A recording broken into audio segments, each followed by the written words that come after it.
you? I'm Cassidy Quinn, and welcome back to Mentally Together. Because whether you can see it on the surface or not, we are all trying to keep ourselves mentally together. And no matter what our brains are experiencing, we're not alone, we're together. Do you ever journal? Take all of those thoughts running around in your brain and actually put them down onto a piece of paper? When I was younger, and especially when I was a teenager, I loved writing in my journal. I was at my parents' house a while back, and I found one of my old high school journals, and oh my goodness, it was full of so many emotions. There were probably literally tears dried onto the pages. But as I've become an adult, journaling kind of dropped off my radar. And I think it's because somehow the idea of journaling as a routine became very stressful to me. Partly because literally anything involving a routine is very stressful on my ADHD brain. But also, it just, for some reason, seems so permanent. Like, it makes all of those random, scrambled thoughts real when I write them down. And yes, I am very aware of the fact that the thoughts are real, whether or not I take them out of my brain or not. But I guess I just got kind of good at ignoring some of them. Because, oh my gosh, I'm so busy, life is crazy, I don't have time to stop and feel my feelings. Ugh.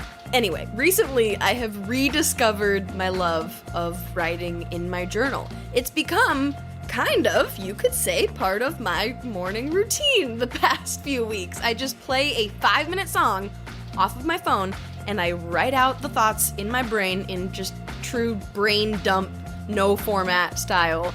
And for 5 minutes, it just goes. I just do, and then it's over, and then we can stop and go on with our day. And it feels lovely. It also makes me feel very vulnerable, even though, hypothetically, the only person that will ever see what I write down in my journal is myself, right? But still, making actual sentences, or sometimes just random bullet points, out of the thoughts in my head, writing them down, is real. It's raw, and it's kind of exposing, even if it's just exposed to myself.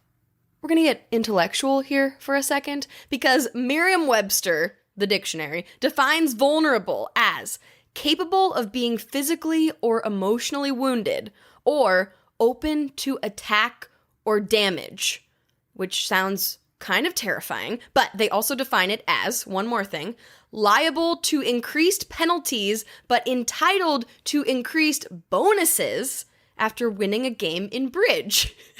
And I don't know anything about the game of bridge, but I like that definition the most because, yes, there are increased penalties to being vulnerable and opening up to yourself and or the world, but also bonuses.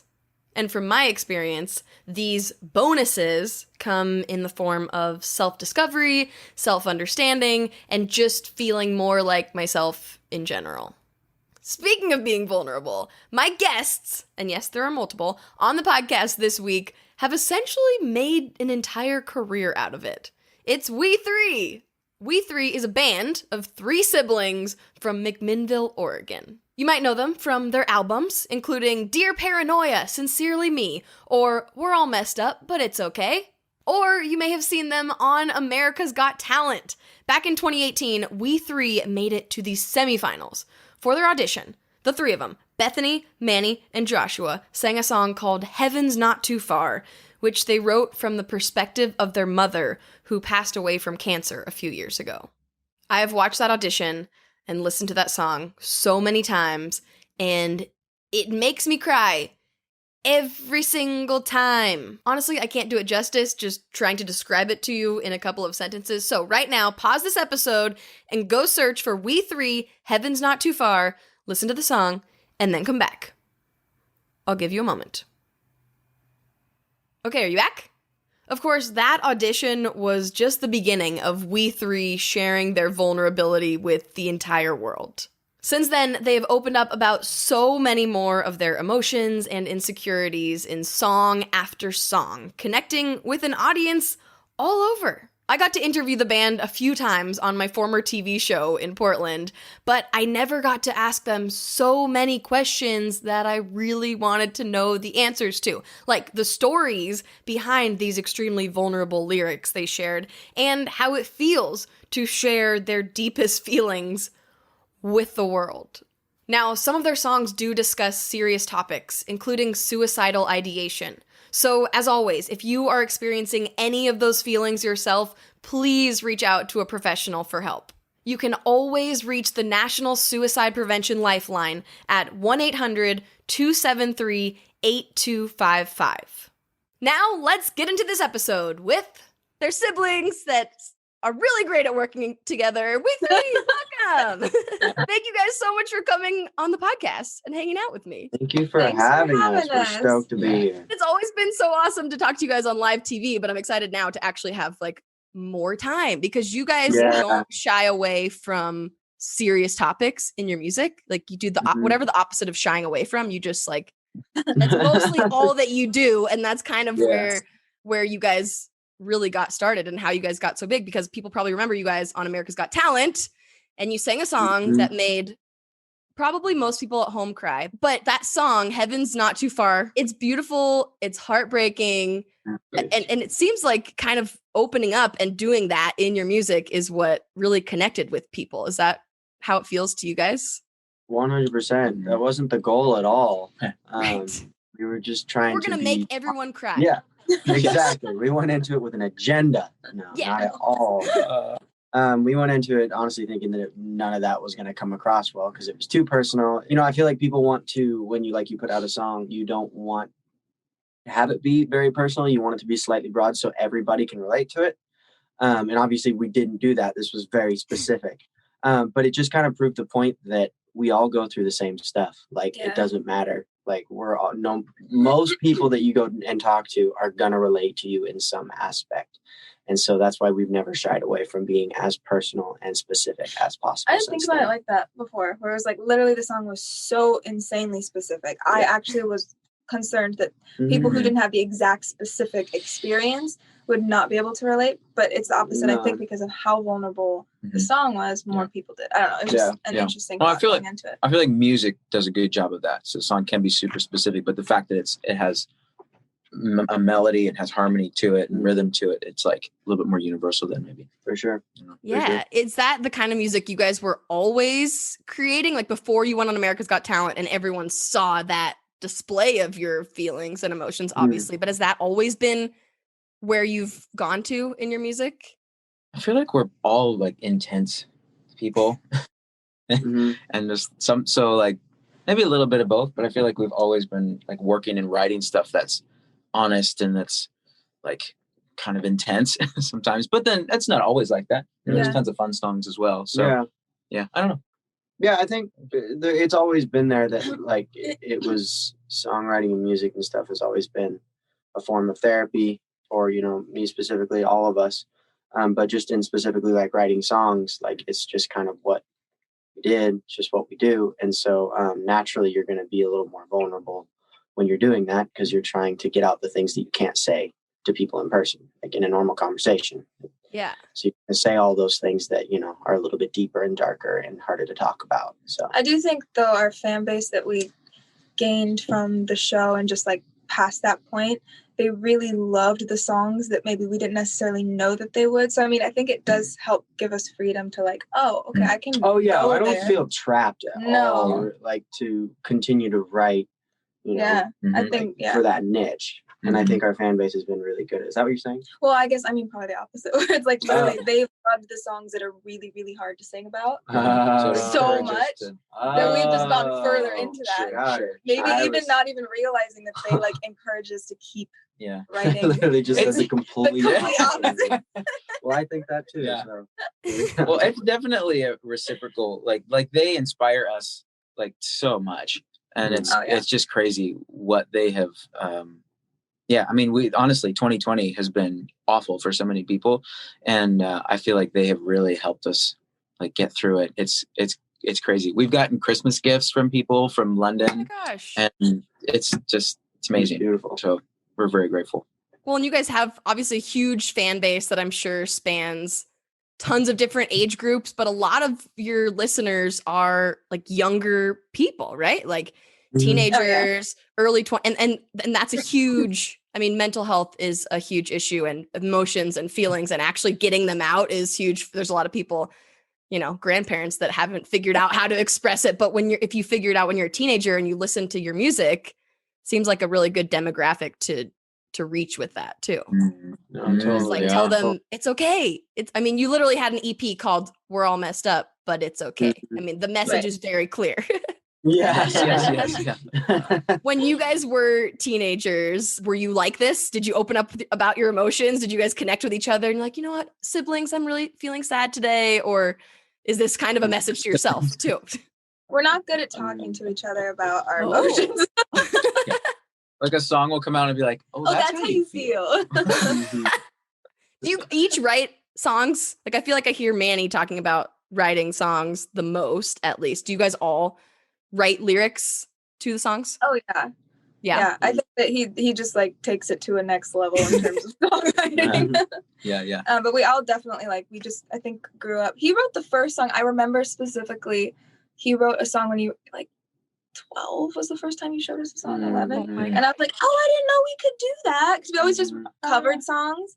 And so that was a really fun writing our own music. That's We would like make our own arrangements of cover songs and like push the envelope like a lot, change it a lot. And so I think you just took that next step, like let's just write an original. So then now sometimes it's like, okay, Bethany writes a song about your feelings, and the other Manny and Joshua don't know about those until it actually comes out in song form. A lot of times. Yeah, You're better at talking about your feelings. I just can talk about my feelings. I'll share with you. You're pretty good. I'll say it in really like dry humor ways. That's how I talk about my feelings with people. So 9 times out of 10, you won't know if I'm joking or not, and so then they have to just guess. Or it's both. You're joking and you're serious at the same time. And we just are a happy little duo. Because jokes are funny. Everybody likes a joke. Totally. And they're all usually rooted in something real. Yes, right. Usually. Then you gotta ask the follow-up questions. Mm-hmm. Yep. Yeah. So do all the songs, I mean, you guys have songs about all kinds of serious things. You have songs about sadness and suicide and insecurities and all these. Do they all come from real feelings that one or all of you guys have felt, or do you sometimes hear other people's stories and turn them into a song? I mean, 9 times out of 10, it's always like true personal stories. There've been a few tracks where like it's more so using it as like an exercise where like you've always wanted to tell this story. It hasn't really happened, but you want to try to tell it. But most of the time, it's everything has happened, and then you go write about it and you try to put it in a way that a lot of people would connect to it. Obviously, you push and pull a few things here and there because it's art and you have to make it, applicable for everything and everybody.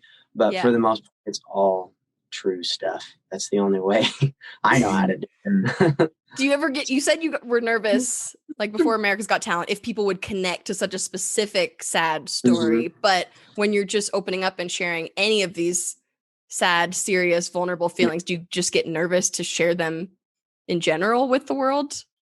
Yeah, a lot actually, because the songs, especially people know they're true. Yeah, I think as like to learn us, they're like, oh, they listen to every word because they know. Questions. They get questions all the time. Are you okay? Yeah, and so you have to like go through and like I sometimes after like we put out a song that I know is going to be very personal, I have to like mentally prepare myself for a bunch of questions and mentally go through and figure out how I can like nicely talk about it and like put in a beautiful little package, that sort of a thing. But there's no other way to do it. Like I still get nervous, but that's all a part of it. If it doesn't scare you, why are you doing it? Totally. And I think with the song that you hear, like when I hear something for the first time that's maybe a hard song to hear, you can tell even by like how long you sit with the song, or like when we're rehearsing the song, how the song just like settles into you, and like I don't know, you feel it so much more. But there's like a comfort about the fact that it's so honest and all that kind of stuff. And I always like to think about like the more a song settles in with me, that's what's going to happen to other people too. Like you initially hear a song that maybe is really hard to hear, but just the process of it is really therapeutic for me, at least. And so usually that translates to other people too. Mm-hmm. Totally. Yeah. How do you go through that process of like, okay, we're putting out the song. I know I'm going to get a bunch of questions. I still have a hard time. Like, okay, how do I describe, okay, I might remember, oh, I had a really depressed day, but unless I like really in that moment, I'm like, this is how I feel. I was crying for this many minutes and this is what I was crying about. Later, if someone asks me like, oh, what are some of your moments where you feel your anxiety and depression? A lot of times they leave my brain. So coming up with the quote unquote, like perfect way to describe it. Like, how do you, I mean, there is no perfect way to describe it, obviously, and it's your own feelings, but. Yeah. I mean, I think hopefully the song does that to a certain point where you don't have to do as much. But then I also really try to make sure like that people know songs are written about fleeting feelings. Like just because you write this song that makes it sound like it's, you know, your whole life is going to hell and everything and you feel terrible and blah, blah, blah, blah, blah.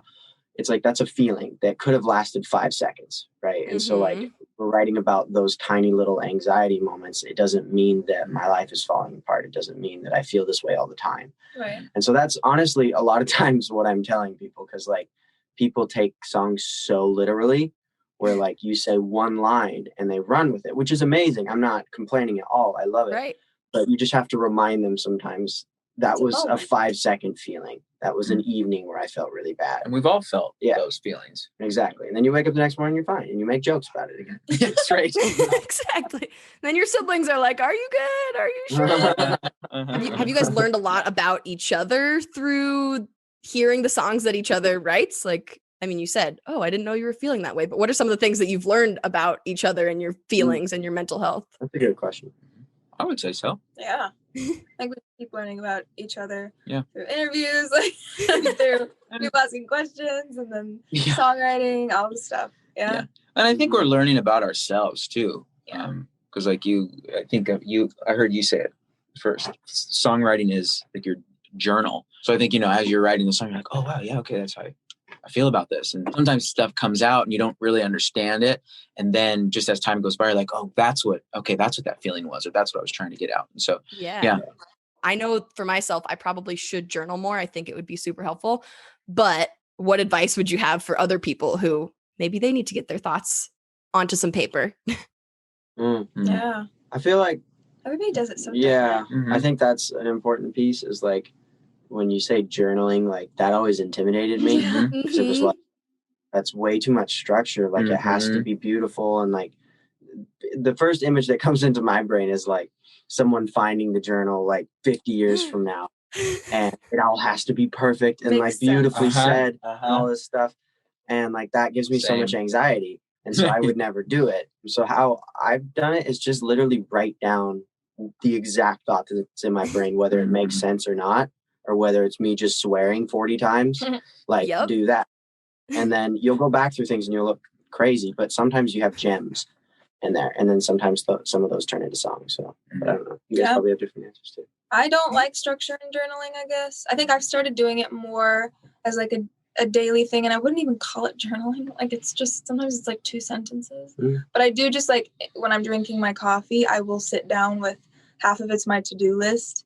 And it's not like a structured to-do list. It's more of like the things that stressed me out in the middle of the night that I would write down and be like, if I write it down, maybe I won't stress out about it. And sometimes I just sit with it there. And if I feel like writing something down, I will. If I don't, then it's fine. Like there's just no structure to it. But maybe the most structured part is I do know that it helps me to have that as a thing that I can do if I'm stressed. So like having that with me when I'm drinking my coffee or whatever I'm doing in the morning is a stress reliever enough. But yeah, for me, that's the most structure I think that I have with journaling.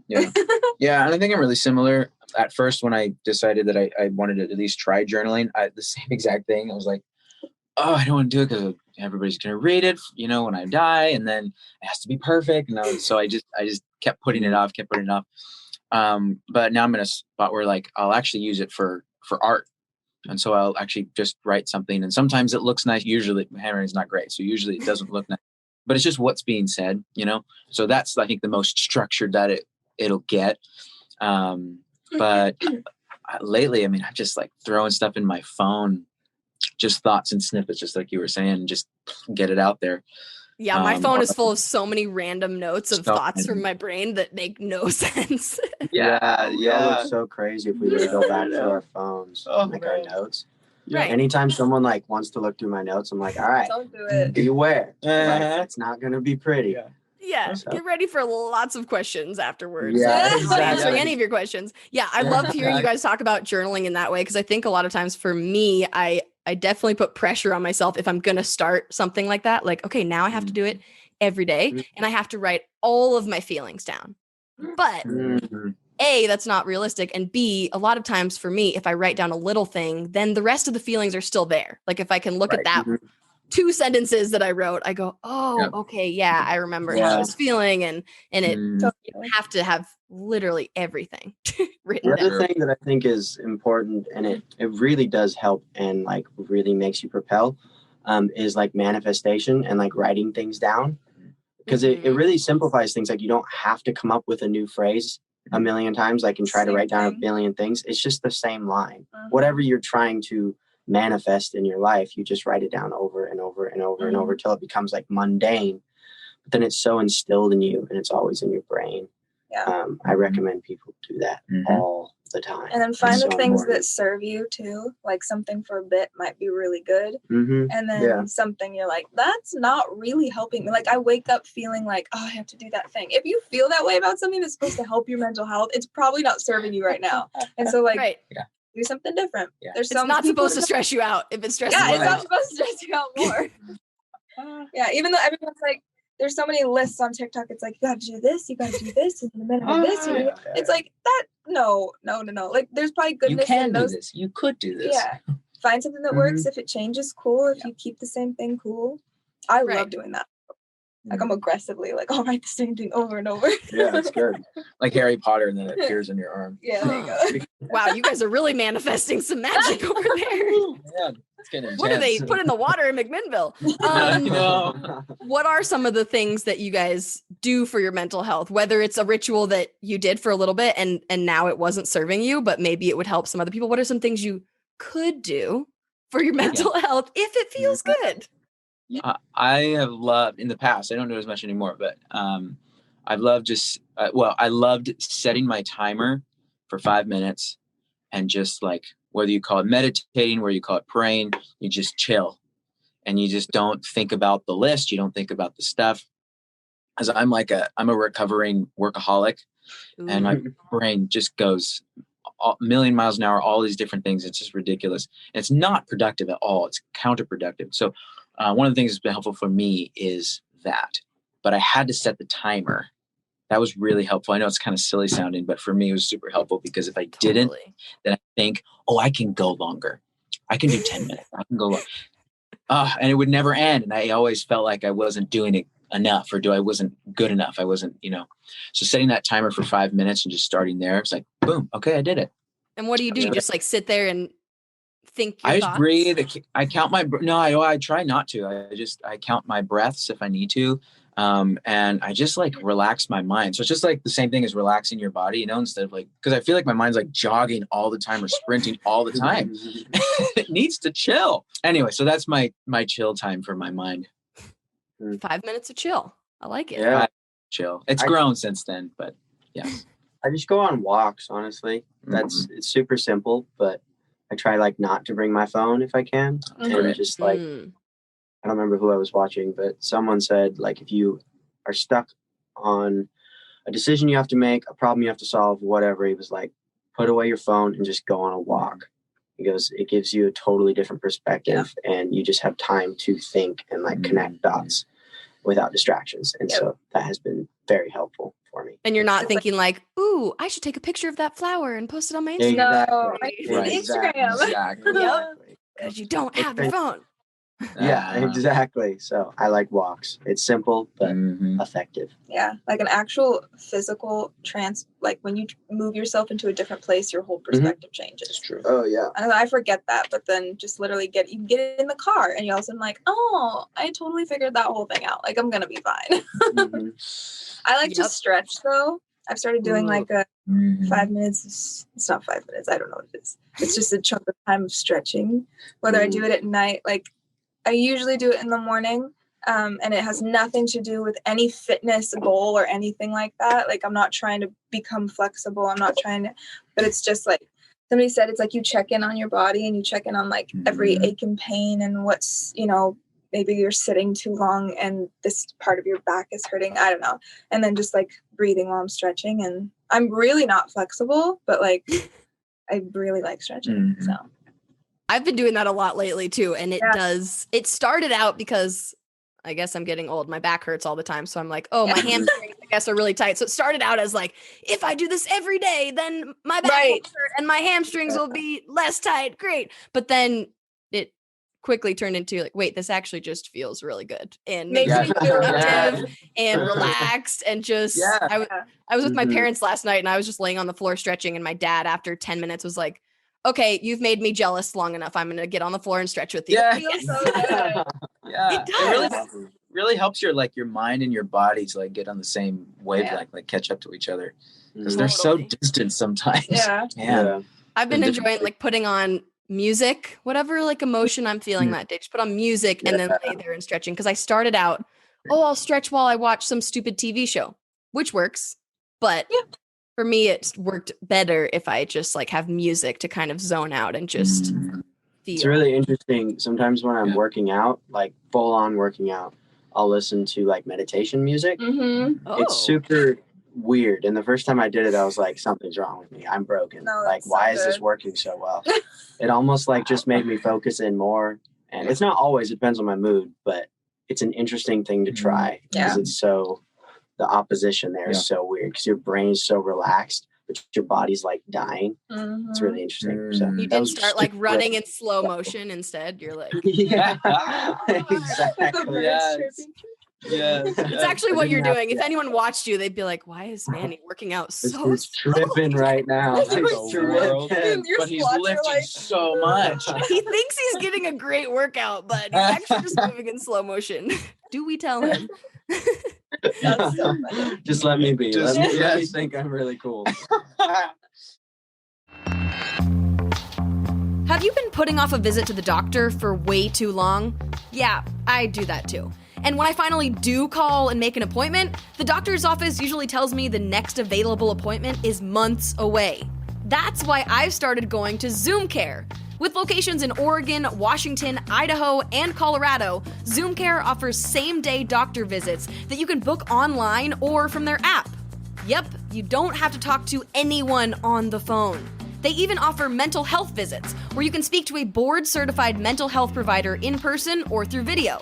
Zoom Care is where I went last year for my ADHD diagnosis, and they made the process so simple. They really took away my stress. So if you're ready to make an appointment of your own, head to zoomcare.com. That's Zoomcare, ZOOMCARE.com.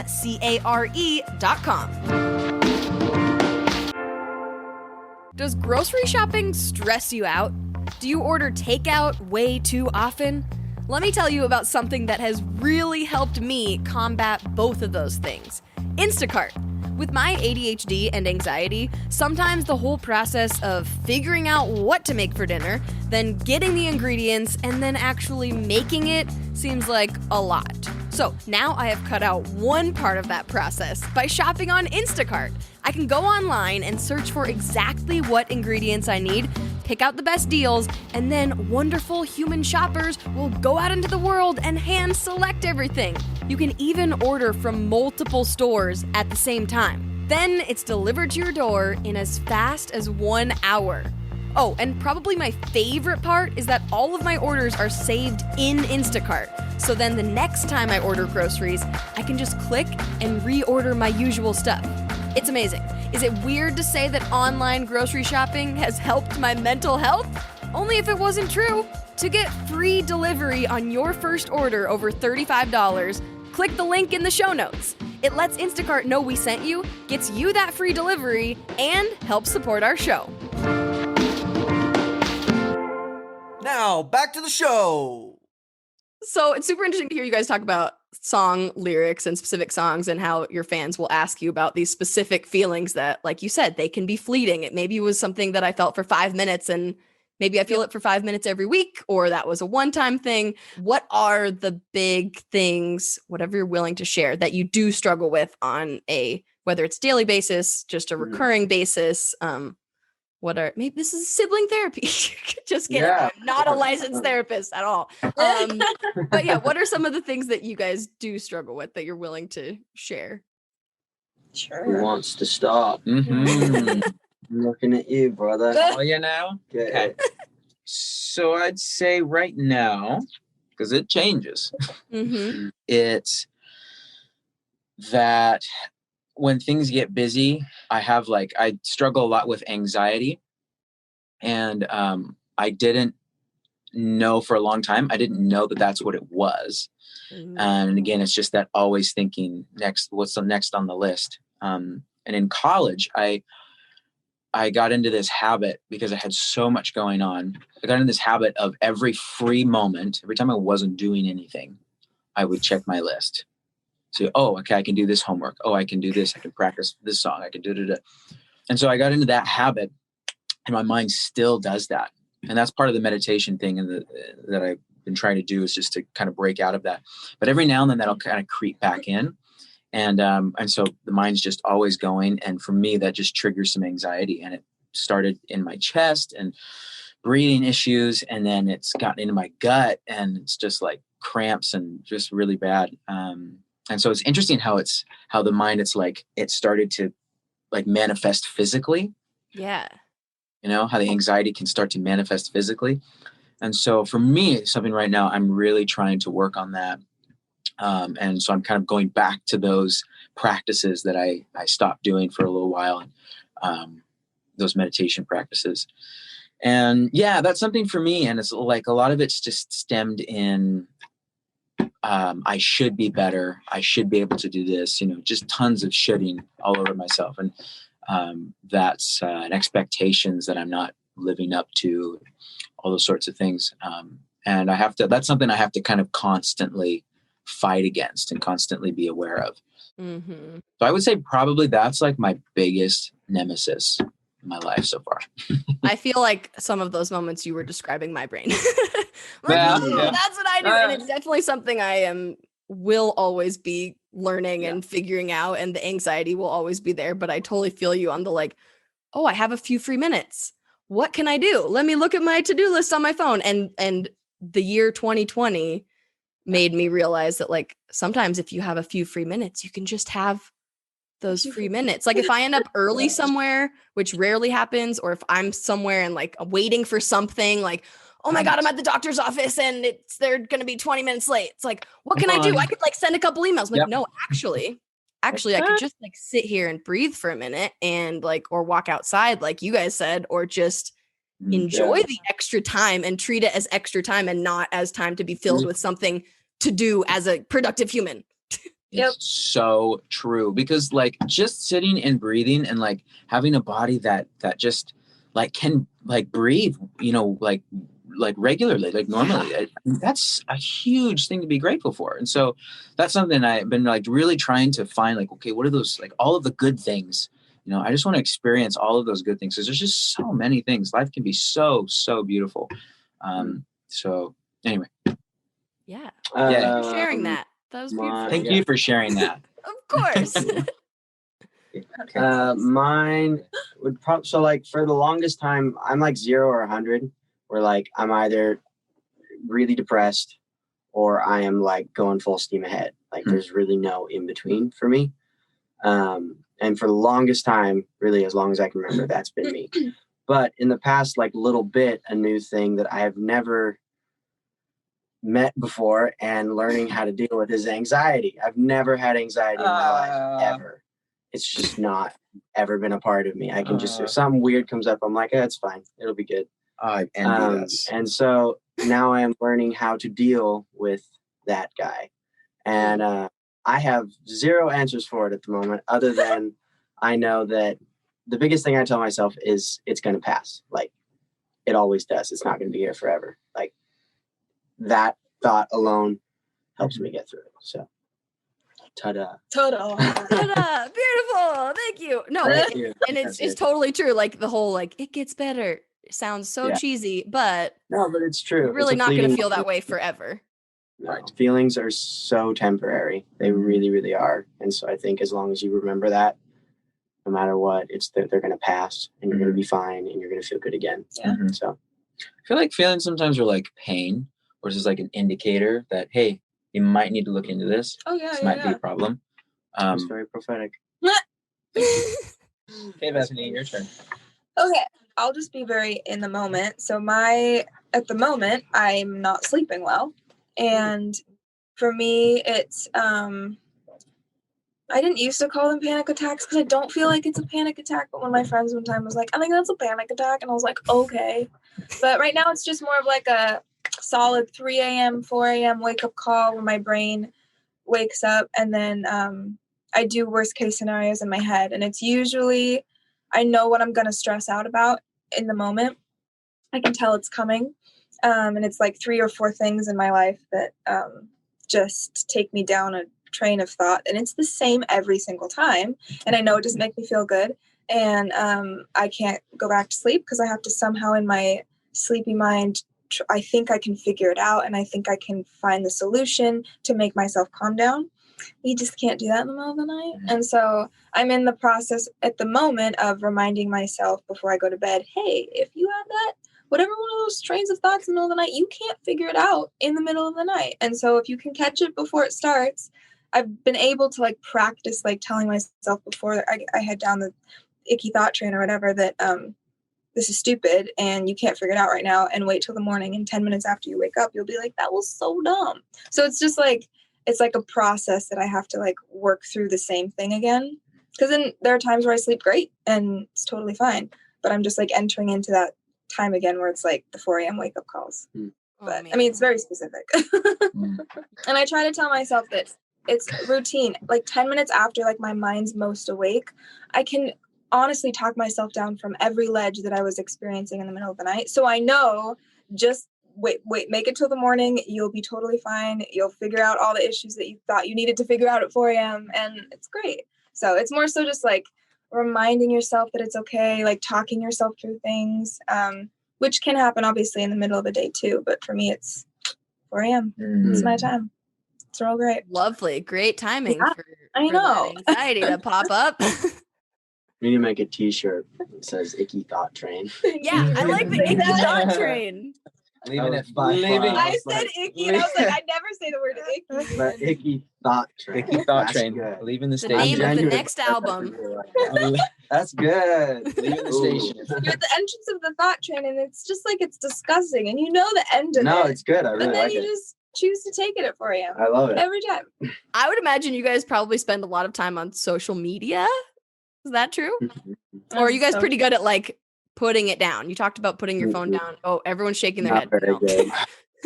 It seems like you guys are really good at using social media for good. Like, not only are you sharing your own feelings and emotions and letting everyone know, like, you're not alone, this is okay. But do you feel like it's mostly a good thing for you guys? Or do you also get caught in the mean comments, doom scrolling, just need to We take a have break? really, really nice fans. Like, we're super, super lucky. Like, if you go through our comment section, people are just really nice. Yeah, people Yeah. are very, very sweet. Yeah. In terms of like the stressful side of social media, I think I've made the distinction, and this is like an actual like social media brain. I made the distinction that we're not influencers on social media in the way that influencers are. Like, you kind of have to figure out where you fit in the sense of like, we're musicians first and we're a band first. And so figuring out how to get all of that across and keep like the integrity of like the music is first kind of a thing. Cause the social media world is like a whole job just to exist on there. And so it sometimes can compromise the art because you're just like feeling like you have to put this stuff out that just doesn't feel authentic. And so it's, for me, it's more of like a balance of making sure that the music is first. That's why we're doing this. And then the things below just help propel the music. So it's more of just like a stressful balance. But in terms of like, on my personal page, I do not follow people that make me feel bad in any way. My feed is like nature and quotes. Yeah, and so much nature workout stuff. chicks. Like world. And, Oh man, I think half of the people that I follow is just cool photos and nature stuff. Good. That sounds very peaceful. I've definitely had to unfollow people that I can feel a visceral negative reaction when they post something and you're like, ooh, that just and it's not even necessarily about their myself. fault. It's like, Right, yeah. exactly. Like maybe it triggered a feeling that I have, or them looking like so beautiful and perfect and tan or something. Then I'm like, who am I? Okay, I need to unfollow you because I can't just like go stalk you and feel bad about myself. So I'm just gonna No, for sure. let That's you go. really See ya. You can even hide people for a period of time. Be like, I have to hide you because I'm feeling insecure these days. And then when you're just like, I can cheer you on now, you unhide them and follow and be like, yeah, you're you, but I don't need to compare myself. Right, exactly. Okay, so we talked about specific songs, feelings. Maybe they're fleeting. Maybe you don't feel them anymore. But can I ask you about 5 specific songs? I'm just going to be a fangirl and just ask you the questions that probably everyone asks you. Okay, so I wrote down 5 songs. I was listening to a lot of your music this morning while I was getting ready. It was great. So first, Overdose, which if you just heard the name of the song, you might think it's about something totally different, but it's about overdosing on doubt, right? So is that a feeling that you guys all feel? Yeah. Where did that come from? Oh yeah. Oh my So it came from a dream, an actual dream, because like the whole thing is like basically talking about I had a dream. Yeah. And I was obviously wondering if it was a real dream. Yeah, it was. And so like the whole dream was like very, very alone and very, very sad because no one was there. But at the same time, it was like a freeing dream. It was because like it was so weird. It was so weird and abstract. And so when I woke up, I like never remember dreams ever. And so I woke up and tried to like make sense of it that next morning.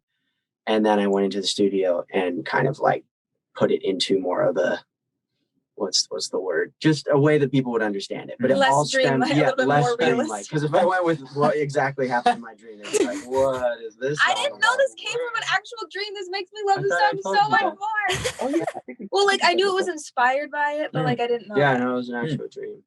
But yeah, basically it was just talking about how it's so like doubt is such a sneaky thing and you don't even realize it's there half the time. And you don't even realize why you're feeling so insecure and all this stuff all the time, because doubt is just like this addictive drug.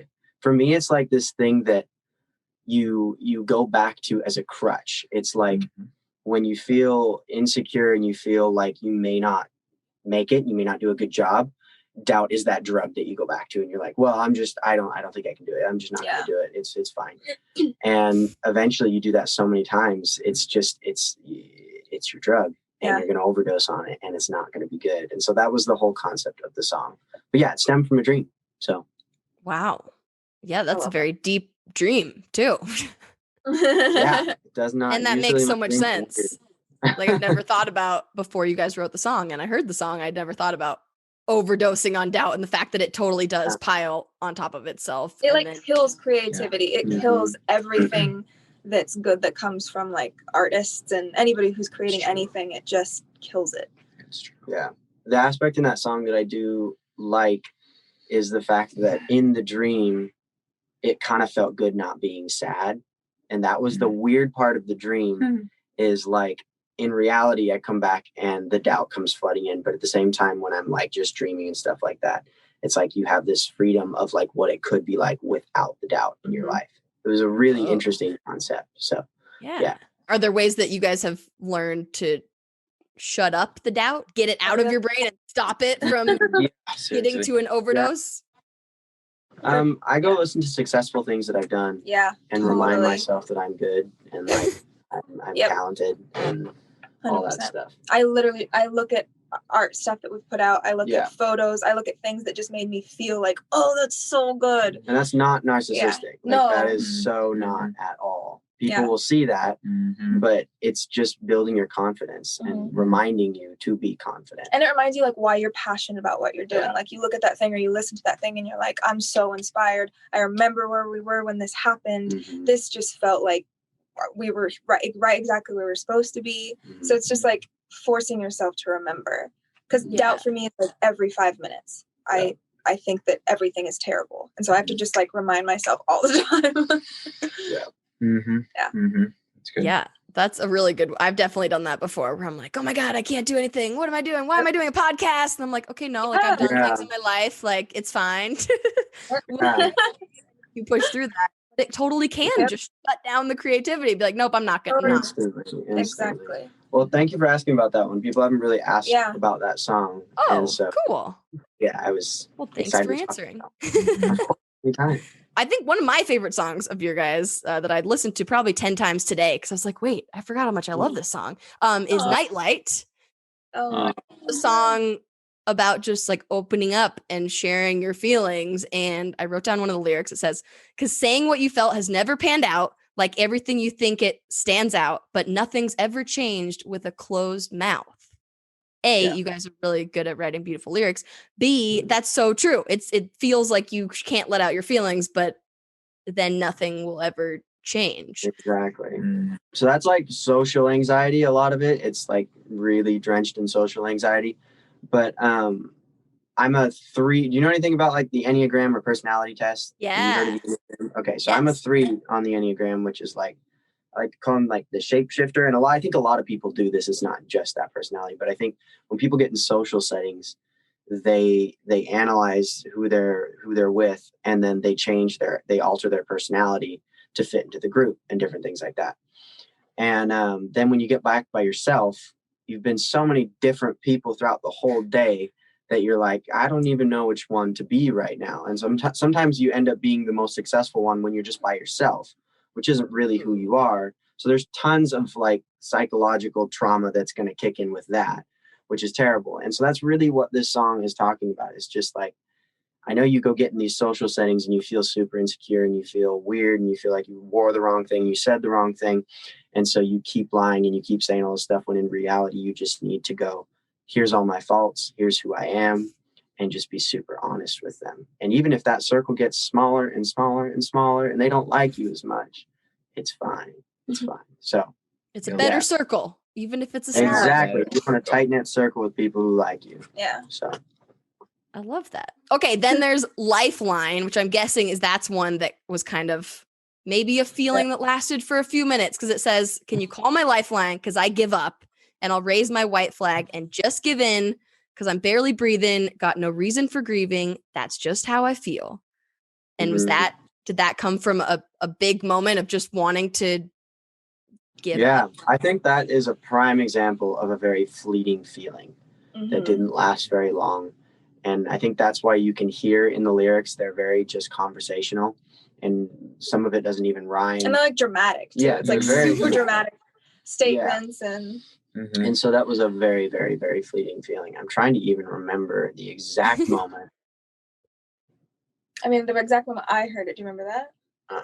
In my garage on the piano. No, I do remember that. That's at least when you wrote the first lines of. Well, I think you. Can you call my lifeline because I give up and I'll raise my white flag and just give it. And that's when I was like, what is that? I think that, again, that's like why it's such a good example of a fleeting feeling, because obviously I don't remember a whole lot of when and why I wrote it, because that feeling probably lasted for 10 minutes and wrote the song and then called it good. And it was just like some quick therapy, get it out. And then obviously it was a little bit more than that, which I'm really grateful for. Yeah. So I think it's really important to acknowledge those fleeting feelings though. Like, let them come in, emotion. Take them for what they are. Don't be mad at yourself that you're feeling it, and then let them go. If you need to write a song or write a poem about it or go on a walk or whatever you need to do, that's fine. So that was Lifeline for sure. Do you ever have to like try not to cry while you're performing, or have you figured that out? For the most part, I figured that out for the most part, but there are times. I've just figured that out in my life. In general. Just like, don't cry. We're really good at not crying, honestly. So much so that I try to if those feelings come, I try to not hold them back. Yeah, because I just want to feel, I want to feel it and I want to be present. You make other people cry instead. There we go. They can have my tears. You could probably bottle them and sell them. Someone would buy them. Not me. I'm just saying. They are pretty rare. Okay, then Insecure, which that one, I'm sure you guys have talked about doubt, and that probably is a similar feeling that feelings of insecurity pop up all the time. Yeah? No, totally. The bridge on that song is like, it's one of my favorites. Yeah. Yeah, I really like that one. Yeah, it's just very straight to the point. But yeah, I think the bridge, what I like about that is it goes into detail. Like the whole song is very like fairly vague. Or more like a physical thing. Yeah, it's like the mirror part, like actual looking at yourself. Oh yeah. It's more like a physical. You're insecure with like your appearance. Yeah. Like that. And then the bridge goes into more of like psychological. Yeah, the psychological part of your insecurities and maybe where they came from and stuff like that in a very intense rappy way. So kind of like calling specific, super specific. Yeah, it's very specific. Yeah. And the last one is Sarah, which is probably arguably like the deepest, most serious song. Well, I don't know. There's a lot. You could argue. It's heavy for sure. It's super heavy. It talks about a woman battling with suicidal ideation, right? Yeah.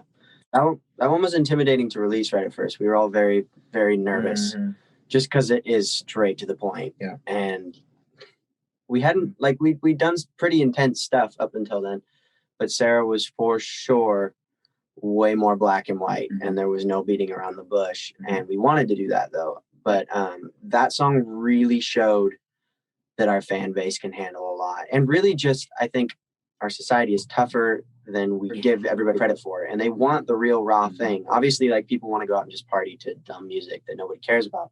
But for the most part, they want heavy stuff. We're all feeling it. They want to hear it. Let's talk about it. And so even though it was very, very scary, I think that was a really, that opened a lot of doors for where we could go and things we could say in our music.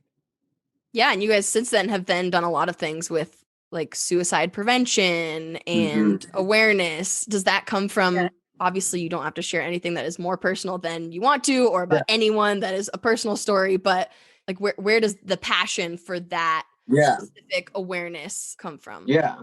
So Sarah is like 90% of a stage in my life that I went through, like 90% of the story is. And then, but at the time I wasn't in a place to actually talk about it from like my perspective. Yeah. And so I embodied it in this girl named Sarah. And obviously Sarah's story ends like way differently than mine did. But yeah, it really just came from experiences that were happening, different things. And like I said, then I was very 0 to 100. It's like, I'm either very depressed or I am very, very, very ready to go about anything. And so, yeah, they're all, like I said, 90% of our songs are all personal experiences. But I just felt like Sarah's story needed to be told how it really does go a lot of times, even though, like, I remember I showed you the first 2 verses and we were getting to the third one and I hadn't written the third one yet. And you said you knew how her story ended. Well, because like you brought up like, okay, well, what if we end it like this? And I was just, for some reason, it was a conversation because you hadn't written it yet. So we were like, how does this happen? And you just flat out said, I know how her story is going to end. Yeah. And I was like, okay. So it was like a couple days of just like, it was a weird one to write. It was interesting and it was hard, but I just think people needed to hear it. And I think they needed that. Sometimes there's not that happy ending, and it's just the truth. And the song isn't going to be for everybody either. No. And I think that's something that like we've had the privilege of working with different foundations who help educate you on how to talk to people. They didn't in any way like tell us how to write music or anything like that. Like we were, because of the song, we were put in contact with people, which it gave us a lot of education in the area. But I do think also like the song, we tried to do trigger warnings and different things for the song. Well, I think the silver lining that was tried to put in there, the little light at the end of the tunnel, was the people in the girl Sarah's life realized at the end, like they realized that it was underneath their nose the entire time. And obviously it wasn't in time, but it's just that whole reminder of look and be aware, even if it doesn't look like it. So it was hopefully a reminder to people just to be aware of the people you don't suspect. And like the song didn't point fingers at anybody. I think what for me was the really cool part, because there wasn't like a fault to anybody in the story, but it was something that like right after we shared the song, so many people were checking in on their friends to an extreme with the song, and like just different hashtags and different things that just came about that inspired people in that direction, which we don't think about what a song's going to do. Like you can only hope, but you don't really think so far about what the song's going to do. And that was what the song did. Was it caused people to check in on people more, people to open up more. Even just like the comment feeds were just really beautiful of like people checking in more often and stuff, which the tiniest things make a huge difference. Yeah. Smallest little things in people's lives. So wow, that's beautiful. You guys are amazing. If you're loving this episode of Mentally Together, you might be curious. What goes on behind the scenes? Which parts of the conversation were left on the cutting room floor? Well, let's talk about it. Over on Patreon, my patrons get to see deleted video clips from every episode, like from this episode. Honestly, I just had way too much fun chatting with we three for a long time, so I had to cut out some of those moments so that this episode wasn't 2 hours long. Luckily, I clipped together the laughs, the bloopers, and more into a bonus video for Patreon. And as one of my patrons, you get every episode of the show a day early on Sundays. You can read all about the different tiers and sign up at patreon.com/CassidyQuinn. Again, that's Patreon, patreon.com/CassidyQuinn. Okay, now we have a couple questions from our friends on the internet. on the internet, we love our. Yeah, the first two come from my friends over on Patreon, so their questions get to come first. Peter says, what do you think has been your greatest strengths when getting through the tougher challenges in your lives, before the pandemic or now? I can go first. Go for it. Oh yeah. I really, really like life, and I really believe that like I love to enjoy so many parts of life, and like I always believe in myself to the point that like I'm gonna figure out how to enjoy the really hard stuff. Like maybe not exactly in the moment, but I'll figure out how to get out of it as fast as I can, because I like to have fun, and I like life, and I like enjoying, and I like being happy. So it's like this weird like comfort that like you're gonna figure out how to be happy again kind of a thing. Yeah, I love that. That's me. Mine is probably my obsessive personality. When like I decide I'm gonna do something, like I will do it. Like it's just I will go all in, and there's no turning back. That has helped a lot in a lot of areas, and it usually has gotten me out of some really, really interesting spots and put out some really cool art and different things just because I can't focus on anything else. So, Yeah, that's awesome.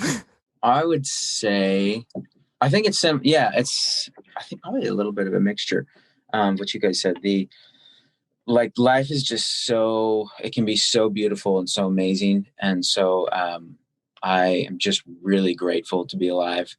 And I want to experience and soak in as much of that as I can and give it back out however I can and work hard to do that. And so I think that's one big thing that drives me. Yeah. That's a great one. Thank you guys. John wants to know, I would love to hear what they think are the biggest issues or pressures facing young people today. Wow. Yeah. I feel like so much has changed really, really fast with social media. And I don't think young people are given enough credit for how hard it is to navigate this new world. And I do think that we have a lot of pressure from older generations who love us dearly, but who do expect things to be a lot easier, that if maybe they were in the same position with this entire new world, they would have a little hard time. So it's just the pressure taken off to function like people would say normal adults. We're in a very not normal time. In so many ways. Yeah. Like it's literally an entirely new world, like you said. Totally. Yeah. Completely. Mine is like along the same lines, but I would say that it is such a comparison game on social media right now.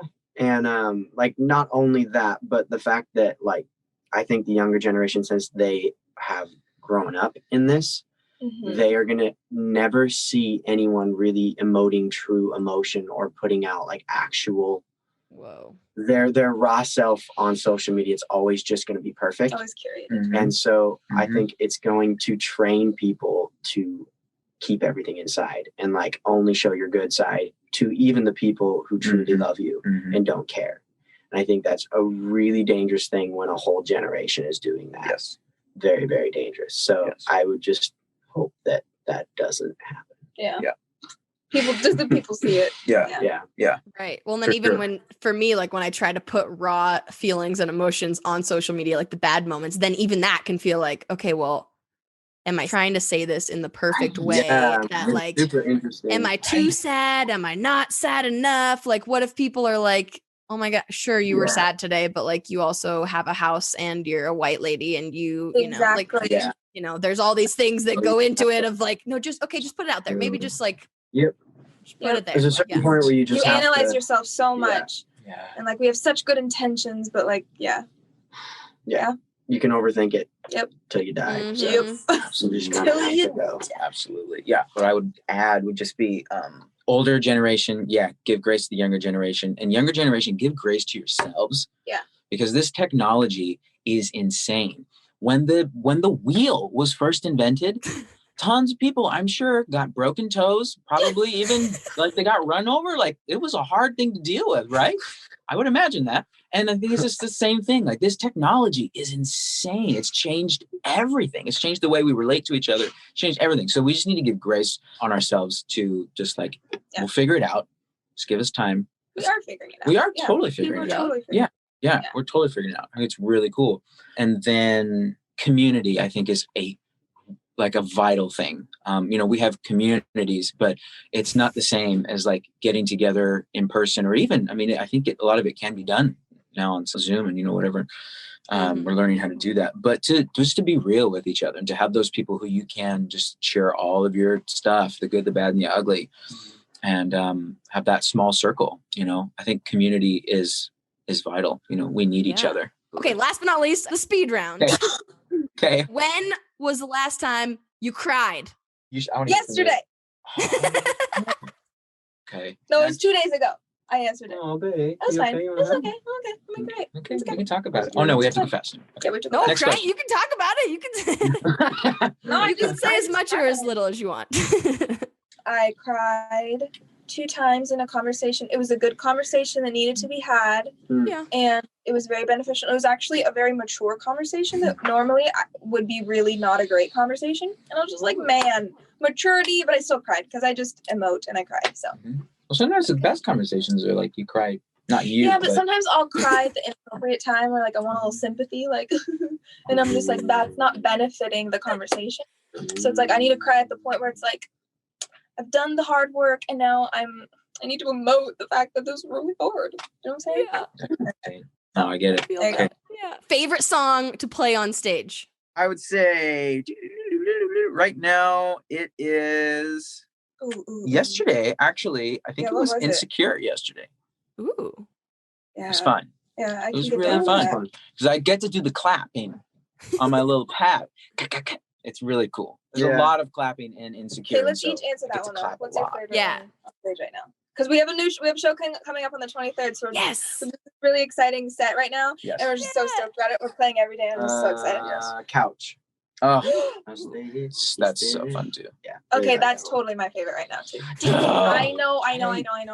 It's because of when it comes. Real original, babe. When it They're comes gonna in fight the because set, they agree. you won't expect it in the set, and when it comes, my whole heart No, just it's super fun. It's like a explodes. big Rad. It's just a very feel good song. Yeah. And it'll be perfect for everybody sitting on the couch Yep. watching. And Yes, we've never it's played true. it live before, so No. I just can't. And the colors just change, and you're just like, "Whoa, where am I?" And I'm on the couch. So yes. there you go.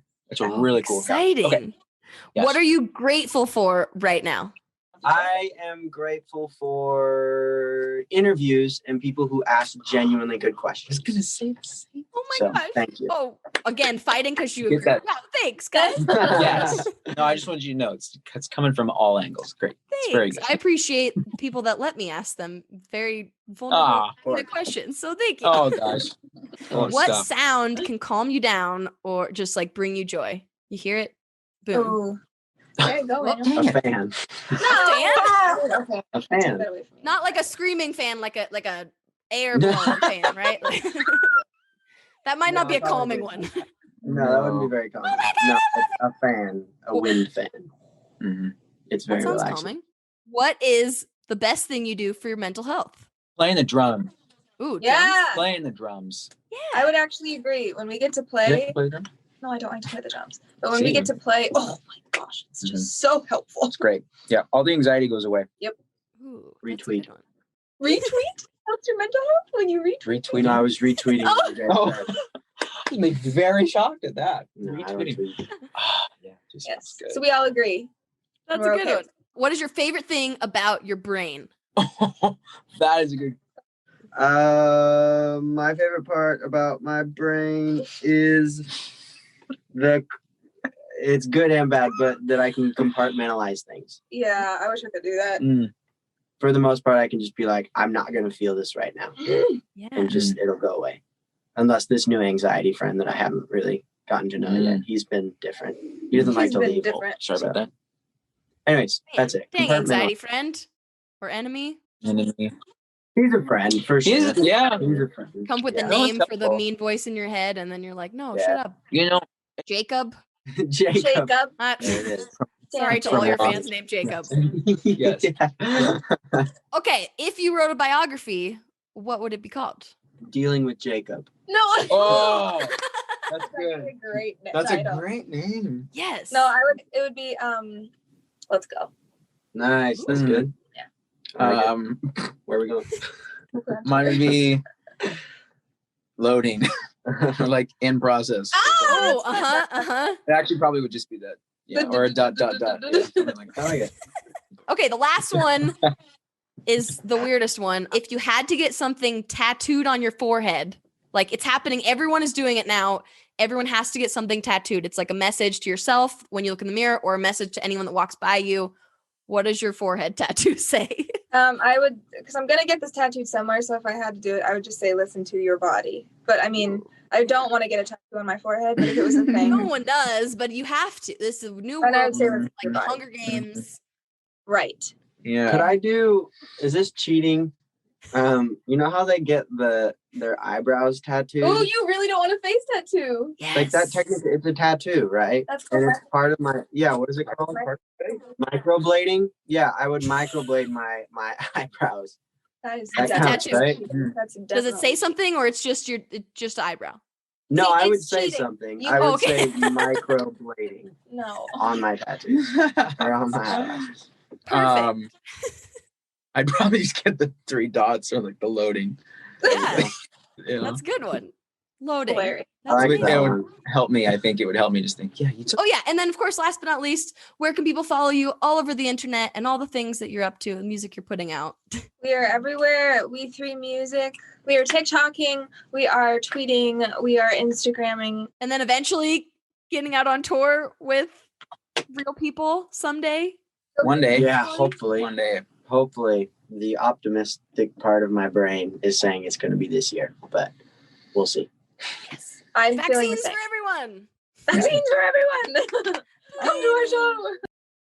Okay, so clearly we all cannot just go to a We3 concert at this point, unless you are listening to this episode in the future when we've all been vaccinated and the pandemic is over. Woohoo! We made it! But in the meantime, you know that virtual show the band talked about getting ready for? It's now available on demand. So you can rock out, have fun, and maybe shed some good emotional tears from the comfort of your couch. I put the link to their Dear Paranoia virtual concert in the show notes. Also, coming up on April 16th, it's a Friday night, and We3 is performing virtually again for the Lines for Life 2021 Gala.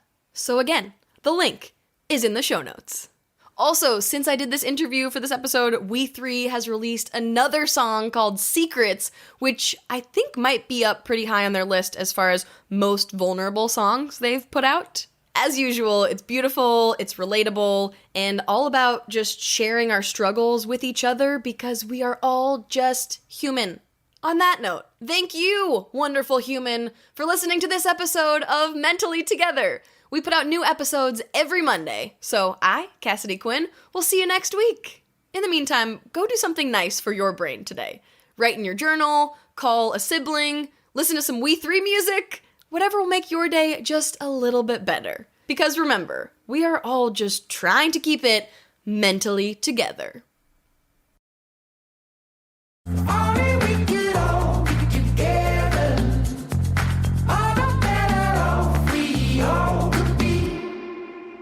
Mentally Together is produced, hosted, and edited by Cassidy Quinn, in collaboration with Koba FM, a podcast network that is all about community, baby.